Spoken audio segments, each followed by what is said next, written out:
আর পেট থেকে বের হওয়ার পর দুধ ছাড়ার সাথে সাথে হাফ কেজি আদাসের 1 পোয়া কিন্ডার গার্ডেনে পাঠিয়ে দিলেন আপনি। কি কেজি বের হয়নি নাকি? এখন কেজিতে পড়ে, বলছে আমার ছেলেটা কেজিতে পড়ে, কিন্ডার গার্ডেনে পড়ে, নার্সারিতে পড়ে। আর এখন আবার আর একটা ট্র্যাডিশন বেরোছে, দেখবেন বাচ্চার সাথে বাচ্চার মা ফ্রি। না, ওদের জন্য আলাদা গেস্ট রুম থাকে। এখন যে শিক্ষক বাচ্চাকে পড়ায় ও আধা ঘন্টা বাচ্চার ক্লাস করে, আধা ঘন্টা মায়ের সাথে ক্লাস করে। বলছে যে ভাবি বসেন, ভাবি বসেন, কি খেয়ে এসেছেন, কি খেয়েছেন? আমরা কি দাওয়াত টাওয়াত পাই না নাকি? অবাক। বউ আপনাকে কি বলেছে? আপনি তো মাস্টার্স পাস করেছেন, কই কেজিতে তো পড়া লাগেনি আপনার। আর যে যত কেজি কিন্ডার গার্ডেন, প্লে, নার্সারি বাংলাদেশে তৈরি হয়েছে, অধিকাংশ এক একটা নাস্তিক তৈরির বড় বড় কারখানা এক একটা, যেখানে না আলিফ বাতা আছে, না বিসমিল্লাহ আছে, না অজুর দোয়া আছে, না জানাজার দোয়া আছে, না সালাতের পদ্ধতি আছে, পড়াচ্ছেন আপনি। আর এটা যে একটা ইসলাম থেকে দূরে সরানোর একটা প্রতিক্রিয়া, আপনি তো বুঝেননি। এই দেশে যারা কলেজ ইউনিভার্সিটিতে পড়ে, শয়তান এদের ক্লাস দিয়েছে দুপুর 12টার থেকে 11টা 12টা থেকে এদের ক্লাস, যারা কলেজ ইউনিভার্সিটিতে পড়বে। কথা বুঝেননি মনে হয়। আর এই যে প্লে গ্রুপ, নার্সারি, কিন্ডার গার্ডেন, কেজি, এদের ক্লাস দিয়েছে ফজরের সালাতের পর থেকেই শুরু। এই যে ছোট্ট বাচ্চাটা উঠতে চায় না, ঘুমিয়ে আছে, মা পিঠে উঠায়, এরপরে ওর কাঁধে একটা ব্যাগ উঠায় দেয়, ওর ওজনের চাই তোর ব্যাগের ওজন আরো বেশি, পিটায় পিটায় নিয়ে যায়, নিয়ে গিয়ে পড়াচ্ছে। কি পড়াচ্ছে? ABCD 1 2 3 ক খ গ, ওখানে আলিফ বাতা নেই। আমি চিন্তা করলাম, কে এদের ক্লাস ফজরের পরে দিলে কেন? এদেরই তো দুপুর 12টার থেকে দেওয়ার কথা হওয়া ছিল। বাচ্চারা, ছোট বাচ্চা ঘুমাবে, আর এদেরকে ফজরের পরে এদেরকে শিখাতে হবে মক্তবে, এরা পড়বে আলিফ বাতা। কথা বুঝেননি? এদের জন্য তো মক্তব চালু করা উচিত ছিল। আর আমি চিন্তা করলাম যে বড় বাচ্চা যারা স্কুল ইউনিভার্সিটিতে যারা পড়ে, এদের ক্লাস কয়টা থেকে দিয়েছে? 12টা। তো এরা 12টার সময় এদের দিল মানে এরা তো সারা রাত মোবাইলে জেনা চর্চা করবে, এরা মোবাইলে এরা গান শুনবে, নগ্নতা চর্চা করবে, হ্যাঁ, ফেসবুকে বিভিন্ন বয়ফ্রেন্ড গার্লফ্রেন্ডের সাথে একটু কমিউনিকেশন করবে, ব্যবসার। তারপরে আর কি করবে? এরা গান শুনবে, 31st নাইট পালন করবে, পহেলা বৈশাখ পালন করবে, হ্যাঁ, আবার এই যে আসতেছে বিশ্ব লুচ্চা দিবস, তাই না? বিশ্ব লুচ্চা দিবস আসতেছে, এগুলি তো পালন করতে গিয়ে এদের তো সারা রাত চলে যায়। তো শয়তান এর জন্য চিন্তা করেছে এদের ক্লাস যদি ফজরের পরে দিয়ে, এরা তো 10 ফেল করবে এরা। এই জন্য এদের দিয়েছে দুপুর 12টায়, যাতে ভালো করে ফজরের কিসের আজান, কিসের একামত সালাত, ফজরের সময় এরা ঘুমায়। মোবাইল যখন আপনি পড়ে যায় তখন ঘুমিয়ে গেল, উঠলো হলো সকাল 10টা 11টায়। ওই সময় গোসল করে কিনা কয়দিন থেকে ওইভাবেই কলেজে চলে গেছে, যে ওখানে টেন্ডারবাজি শিখে, সন্ত্রাস শিখে, দুর্নীতি শিখে। কেন? ওটাই তো এখন মোবাইলে হচ্ছে। তো আপনার ছেলেকে, তাই বলে আমি প্লে, কিন্ডার গার্ডেন, নার্সারিতে পড়াতে নিষেধ করিনি।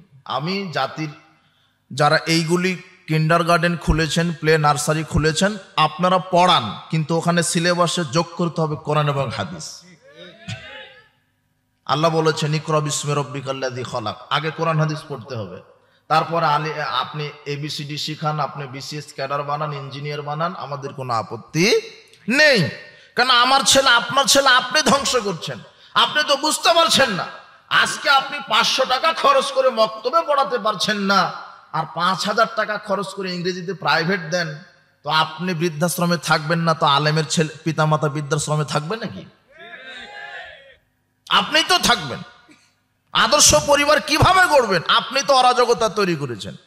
এখন বলছে বেটা আমাকে ভাত দেয় না, বৃদ্ধাশ্রমে রেখেছে। তো বেটাকে গাঁজা খাওয়া শিখিয়েছিলেন তো আপনি। বাচ্চা যখন এখন কান্না করে, তখন মোবাইলে গান দিয়ে বলছে আব্বু এই যে দেখো, এই যে শোনো শোনো। তো আপনিই তো নষ্ট করেছেন। আবু হুরায়রা রাদিয়াল্লাহু আনহু বলছেন, মাইকটা আজকে খুব VIP, বুঝলেন?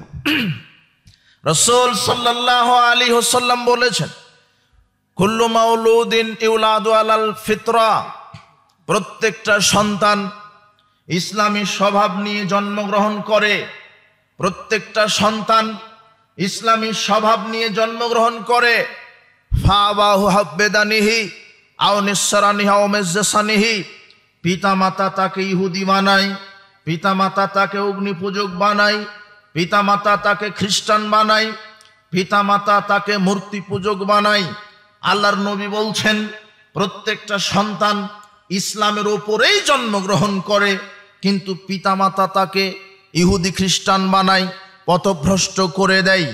আপনাকে বলছি, আল্লাহ সুবহানাহু ওয়া তাআলা কোরআন মাজিদে বলছেন, ইয়া আইয়ুহাল্লাযীনা আমানু কু আনফুসাকুম ওয়া আহলিকুম নারা, হে পৃথিবীর মুমিন বিশ্বাসীগণ, তোমরা নিজে জাহান্নামের আগুন থেকে বাঁচো, তোমাদের পরিবারকে জাহান্নামের আগুন থেকে বাঁচানোর চেষ্টা করো। আল্লাহ নিজেকে জাহান্নামের আগুন থেকে বাঁচতে বলছেন, আর পরিবারকে জাহান্নামের আগুন থেকে বাঁচানোর জন্য বলছেন। এখন কথা হলো যে জাহান্নাম থেকে বাঁচবেন কি করে? তাহলে ঈমান আনতে হবে। কি আনতে হবে? ঈমান, বিশুদ্ধ ঈমান, যে ঈমানের ভিতরে শিরক নাই। কি নাই? শিরক নাই। এরপরে আমল করতে হবে। আমল কি?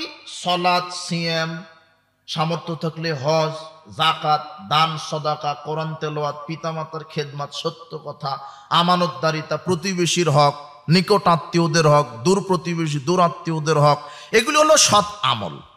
তাহলে জাহান্নাম থেকে বাঁচতে বিশুদ্ধ ঈমান লাগবে আর বিশুদ্ধ আমল লাগবে। আল্লাহ বলছেন তুমি জাহান্নাম থেকে বাঁচো আর পরিবারকে জাহান্নাম থেকে বাঁচাও। তাহলে ঈমান আনতে হবে আগে, শিরক মুক্ত। ওই যে লুকমান আলাইহিস সালাম তার সন্তানকে প্রথম কি নির্দেশ দিয়েছিলেন?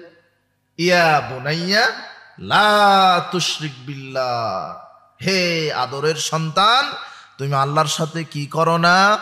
শিরক করো না। ইন্নাশ শিরকা লাযুলমুন আযীম, শিরক সবচেয়ে বড় পাপ। শিরক কি? আল্লাহর সমান কাউকে মনে করা। আল্লাহর সমান কাউকে মনে করাটাই কি? শিরক। যেমন মানুষকে কল্যাণ দিতে পারে একমাত্র আল্লাহ। এখন আপনি যদি বলেন না ও মাজারে টাকা দান করলে সংসারে কল্যাণ চলে আসে, ওটা আপনার আকীদা। বাচ্চা সন্তান দিতে পারে আল্লাহ, আপনি বলছেন যে ওই যে পীরের দরগাতে মানত করলেই বাচ্চা চলে আসে পেটে, তাহলে এটা শিরক। বালা মুসিবত দূর করার ক্ষমতা রাখে আল্লাহ। আল্লাহ বলছেন, মুহাম্মদ সাল্লাল্লাহু আলাইহি ওয়াসাল্লামকে বলছেন, ওয়াইয়ামসাসকাল্লাহু বিদুররিন ফালা কাশিফা লাহু ইল্লাহু ওয়া ইউরিদুকা বিখাইরিন ফালা রাদ্দা লিফাদলি। আল্লাহ বলছেন, মুহাম্মদ সাল্লাল্লাহু আলাইহি ওয়াসাল্লাম, আমি যদি তোমাকে কোনো কল্যাণ দেই তাহলে পৃথিবীর কারো ক্ষমতা নেই তোমাকে অকল্যাণ দিতে পারে। আর আমি যদি তোমার অকল্যাণ করি তাহলে পৃথিবীর কারো ক্ষমতা নাই তোমাকে কল্যাণ দিতে পারে। তাহলে কল্যাণ অকল্যাণের ফায়সালা কোথায়? কার কাছে? আল্লাহর কাছে। কিন্তু আপনার আকীদা যে না মাজার, খানকা, দরগা, ওরসে কিছু মানত করলে কল্যাণ আসে, বালা মুসিবত কেটে যায়, হ্যাঁ, বরকত আসে, রুজি আসে। রিজিকের মালিক কে? আল্লাহ। আব্দুল্লাহ ইবনে আব্বাসকে রাসূল সাল্লাল্লাহু আলাইহি ওয়াসাল্লাম বলছেন, শোনো আমি তোমাকে কিছু বাক্য শিখিয়ে দিই। ইহফাজিল্লাহ ইয়াহফাজকা, তুমি আল্লাহর বিধানকে হেফাজত করো, আল্লাহ তোমাকে হেফাজত করবেন। ইহফাজিল্লাহ, তুমি আল্লাহর বিধানকে হেফাজত করো, তাজিদহু তুজাহা, তুমি যে কোনো প্রয়োজনে আল্লাহকে পাশে পাবে। ও আলাম, আর জেনে রাখো, লাবিস্তামাত আলা আইয়ানফাউকা বিশাইইন, যদি সারা পৃথিবীবাসী একত্রিত হয়ে তোমার কিছু কল্যাণ উপকার করতে চায়, লাম ইয়ানফাউকা ইল্লা বিশাইইন কাদ কাতাবাহুল্লাহু লাক, তাহলে অতটুকুনি করতে পারবে যতটুকুন আল্লাহ লিখে রেখেছেন। সারা পৃথিবীর সব মানুষ একত্রিত হয়ে যদি তোমার কল্যাণ করতে চায়, কল্যাণ করতে পারবে না, অতটুকুনি পারবে যতটুকুন আল্লাহ রেখেছেন। এরপর আল্লাহর নবী বলছেন, ওয়ালা বিস্তামাউ আলা আইয়াদুররুকা বিশাইইন, এবার যদি সারা পৃথিবীর সব মানুষ একত্রিত হয়ে তোমার কোনো ক্ষতি করতে চায়, লাম ইয়াদুররুকা ইল্লা বিশাইইন কাদ কাতাবাহুল্লাহু আলাইক, তাহলে অতটুকুনি ক্ষতি করতে পারবে যতটুকুন আল্লাহ লিখে রেখেছেন, এর বেশি করতে পারবে না, কমও করতে পারবে না। লাভ ক্ষতির মালিক কে? আল্লাহ। কিন্তু আকীদার ভিতরে যদি শিরক থাকে তাহলে ঈমান নষ্ট হবে। এই জন্য জাহান্নাম থেকে বাঁচতে আগে বিশুদ্ধ ঈমান প্রয়োজন। কি প্রয়োজন? ঈমান। এটা নিজে বিশুদ্ধ ঈমান ধারণ করবেন, পরিবারকে ঈমান বুঝাবেন, শিরক কি বুঝাবেন। কবর পূজা, খানকা পূজা, মাজার পূজা, পীর পূজা শিরক, এগুলি বড় বড় শিরক। বড় বড় শিরক যদি ঘটে যায় তাহলে চিরকাল জাহান্নাম। তাবিজ ব্যবহার করাও বড় শিরক। যদি আপনি মনে করেন এই তাবিজে আমাকে রোগ ভালো করতে পারে, তাবিজে আমাকে কল্যাণ বয়ে এনে দিতে পারে, তাবিজে আমাকে সুস্থতা করে দিতে পারে, এই আকীদা যদি আপনার ভিতরে থাকে আপনি বড় মুশরিক, আপনি ইসলাম থেকে খারিজ হয়ে যাবেন। আজকে কত মানুষকে আমরা দেখি তারা তাবিজ ব্যবহার করে কল্যাণের আশায়, বরকতের আশায়, বালা মুসিবত থেকে বাঁচার আশায়, রোগ মুক্তির আশায়। অথচ উকবা ইবনে আমির রাদিয়াল্লাহু আনহু বলছেন, আকবালা ইলাইহি রাহতুন ইলান নবী সাল্লাল্লাহু আলাইহি সাল্লাম, রাসূল সাল্লাল্লাহু আলাইহি সাল্লামের কাছে 10 জন ব্যক্তি আসলেন, এসে বললেন আমরা ইসলাম কবুল করতে চাই। ফাবায়াতিস আতানাম সাকানাহিদিন, রাসূল সাল্লাল্লাহু আলাইহি সাল্লাম 9 জনকে ইসলাম কবুল করিয়ে দিলেন আর একজনকে ইসলাম কবুল করালেন না। সাহাবীগণ অভিযোগ করলেন, আল্লাহর নবী বায়াতাতিস সাতানা তারাকতা হাদা, আপনি 9 জনকে ইসলাম কবুল করিয়ে দিলেন আর একজনকে ইসলাম কবুল করালেন না, আর কি অপরাধ? তখন আল্লাহর নবী বলছেন, ইন্না আলাইহি তামিমা, দেখো এই শরীরের ভিতরে, এই ব্যক্তির শরীরের ভিতরে তাবিজ আছে। ফাদখালা ইয়াদাহু ফাকাতাহা, লোকটি এটা শোনার সাথে সাথে তাবিজ ছিঁড়ে ফেলিয়ে দিলেন। ফাবায়াহু, এরপরে রাসূল সাল্লাল্লাহু আলাইহি ওয়াসাল্লাম তাকে ইসলাম কবুল করিয়ে দিলেন। তারপরে তিনি বললেন, মান আলাকা তামিমা ফাকাদ আশরাকা, যে ব্যক্তি তাবিজ ঝুলালো সে আল্লাহর সাথে কি করলো? শিরক করলো। তাবিজ শরীরে থাকা অবস্থায় সে মুসলমানই হতে পারে না। আর আপনি তাবিজ কবরে, এই কোমরে, গলায়, বাহুতে লাগিয়ে মক্কাতে হজ করতে চলে গেছেন আপনি। কথা বুঝেন না মনে হয়? ও মুসলমানই না, হজ তো বহুদূরের কথা। তাবিজ থাকা অবস্থায় ইসলামই কবুল করতে পারে না, সে জায়গাতে আপনার মসজিদের খতিব ইমামতিও করে, তাবিজও বিক্রি করে। কথা বুঝেননি? তাহলে তাবিজ ঝোলানোর শিরক যদি আজকে শরীরে থাকে, অনেক ভালো ভালো মানুষের হাতে কোমরে তাবিজ আছে। আমি অবাক, আমি এটা জানতাম না আগে। তাবিজ আছে একজন ব্যক্তির ইয়েতে, বাহুতে তাবিজ আছে। আমি বললাম তাবিজ ঝুলানোর শিরক আপনি জানেন না? ও বলছে আমি তো পাক্কা আহলে হাদিস। হলো পাক্কা আহলে হাদিস। কি আহলে হাদিস? পাক্কা আহলে হাদিস। ও তাবিজ। আর আমার এক উস্তাদ বলছে যে আমি একসাথে হলো মক্কাতে ওই যে তোয়াফ করার সময়তে ওই বাহু ধরে ফেলেছি। আহলে হাদিস একেবারে একসাথে 15-20 বছর উঠা বসা করে সালাফি মানহাজ অনুসরণ করে বাহু ধরতেই দেখে কি জানি এখানে বাঁধে চুরির মতো। তো দেখি উঠান দেখে বিশাল বড় তাবিজ, হলো পাক্কা আহলে হাদিস। তার মানে ওই ইমানই ঢুকেনি ওর ভিতরে। আগে আমরা ইমান ভঙ্গের ওয়াজ করতাম, এখন এই জন্য আর সাহস পাই না ইমান ভঙ্গের ওয়াজ করা। কেন? ইমানই নাই, ওর ভাঙবে কি? কথা বুঝেননি মনে হয়? আমি যদি বলি আপনার অজু ভেঙে গেছে, এখন আপনি বলবেন কি বলেন হুজুর, আমি তো অজুই করিনি, ভাঙলো কখন? তো এই জন্য বিপদে। এখন ইমান ভঙ্গের ওয়াজ করবো কি করে? ইমানই নাই তো মানুষের ভিতরে, ও রাখি দেয়। তাবিজ ঝুলানো বড় শিরক। তাবিজ আজকে খুলে ফেলাবেন, ছোট ছোট শিরক থেকে বেঁচে থাকবেন। অশুভ ফল, কুলক্ষণ, এগুলি হলো ছোট শিরক। আত্মাইরাতু শিরকুন, রাসূল বলছেন কুলক্ষণ গ্রহণ করা ছোট শিরক। কুলক্ষণ কি? আপনি ব্যাগটা নিয়েছেন, বাজারে যাবেন, আপনার স্ত্রী বলছেন অমুক লোক মারা গেছে, তখন আপনি বলছেন হ্যাঁ প্রথমেই মরার খবর দিলে তাহলে আজকের বাজারে যাব না। এই কথা বলতে দেরি, আপনার বয়স যদি 80 বছর হয়, আপনার 80 বছরের সব আমল ডিলিট হয়ে গেছে। এটা হলো ছোট শিরক। ছোট শিরক করলে আমল বাতিল হয়, আর বড় শিরক করলে ঈমান বাতিল হয়। কথা বুঝেননি মনে হয়? কথা বুঝলেন কি? এগুলোর ছোট ছোট শিরক। আপনি হাঁটছিলেন, পিছন থেকে কে ডাক দিল, আপনি বলছেন হ্যাঁ পিছন থেকে ডাকলে তো যাত্রা শুভ হয় না। সারাদিন কাজ করার পরে বলছেন কোন নারীর মুখ দেখে উঠেছিলাম, উদ্দেশ্য সফল হলো না। কথা বুঝেননি? আপনি বাড়িতে 2টা জমজ কলা খাচ্ছিলেন, আপনার স্ত্রী বলছেন তুমি খাও না, ওর দাদাকে দাও। মানে আপনার স্ত্রীর আকীদা যে 2টা জমজ কলা খেলে 2টা কি হবে? বাচ্চা হবে। এই যত সমাজে দেখবেন এই বুড়ি যারা, দাদি আর নানি, আর হলো এক একটা শিরকের ফ্যাক্টরি, এক একটা শিরকের এক একটা মেশিন এরা। যত কুসংস্কার আছে এদের ভিতরে পাবেন। এই বাবা স্বামীর নাম ধরে ডাকা হবে না, অমুক তারিখে কাপড় কাঁচা হবে না, অমুক তারিখে এই করা হবে না, এই করা হবে না, যত ফতোয়া পাবেন এদের ভিতরে। এক একটারা হলো এই মুফতি ইফতা করেছে এরা শিরকের উপরে, এরা সাবধান। আর যারা বুড়া আছে, যারা মুরব্বী, এরা হলে বিদাতের ডিলারশিপ। এরা এক একজন, এরা বলবে আর বলবে বাপদাদা থেকে করে আসছি, তুই বেশি জানিস, বাপদাদার দোহাই দিবে। মুরব্বী আর মৌলবী এরা কিন্তু সহজে সোজা হবার চায় না, সাবধান। শিরক বেদাতের সাথে আপোষ করা যাবে না। বলছিলাম এগুলো ছোট ছোট শিরক, অশুভ ফল, কুলক্ষণ, এগুলি ব্যবহার করা, এগুলি কি করা, পালন করা হলো ছোট শিরক।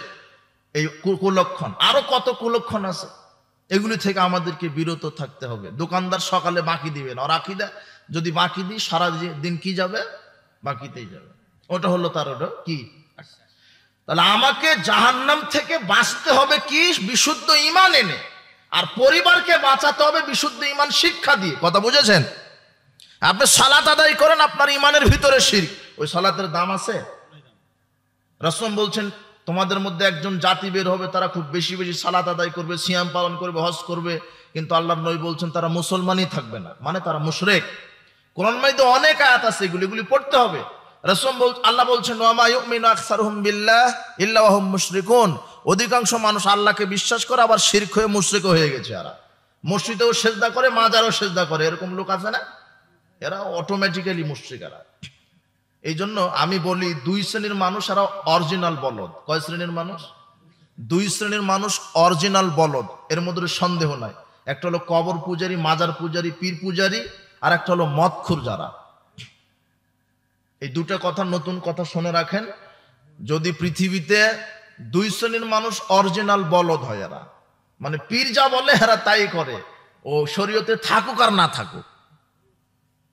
ও মাজারে মানত করছে, মনে করেন আব্দুল কাদের জিলানির মাজারে 10টা টাকা মানত করলো, বা 500 টাকা দিল, শাহজালাল সিলেটের মাজারে দিল, আটরশির মাজারে দিল, মাছ ভান্ডারী পীরের মাজারে দিল 500টা টাকা। আচ্ছা, এরা পীর সাহেব বড় বড় পীর, ঠিক আছে, ভালো মানুষ থাকতে ছিল হয়তো বা, তো এদের নামে মাজার হলো, খানকা হলো, তো ওরা তো মারা গেছেন নাকি? তো ওই যে মরা মানুষকে আপনি 500 টাকা দিলেন কেন?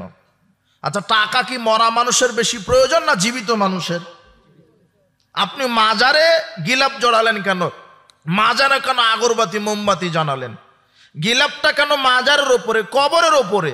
গিলাপটা তো একটা এতিম বাচ্চার গায়ে জড়াই দিতে পারতেন। কথা বুঝেননি? কত রেল লাইনে, গাছতলাতে, ট্রেন স্টেশনে দেখবেন এতিম বাচ্চা, বিধবা, অনাথ, বৃদ্ধ বৃদ্ধা, শীত কাতুরে হয়ে ঘুমাতে পারছে না, এরকম লোক চোখে পড়ে না? তো আপনি তো 500 টাকা দিয়ে কম্বল কিনে ওই গায়ের উপরে, জীবিত মানুষের গায়ের উপরে চাদরটা জড়িয়ে দেওয়া উচিত ছিল, আপনি কবরে জড়ালেন কেন? তার ওর চাইতে বলদার আছে কেউ? কথা বুঝেননি? আর যে মাজারে লোকটা মারা গেছে, ওই শত শত বছর পূর্বে কত বড় পীর ছিল না কি ছিল, মারা গেছে লোকটা, কবরে মরে হাড় হাড্ডি পড়ে আছে, আর আব্দুল কাদের জিলানী বাংলাদেশে আসেনি, তার নামে কত ভুয়া কবর আছে। এর বলদের ওপরে বলদেরা। কথা বুঝেছেন? তাহলে যে 500 টাকা দিলেন মাজারে, তো 500 টাকা খেলো কে? এটা তো এরা চিন্তা করেনি কোনোদিন।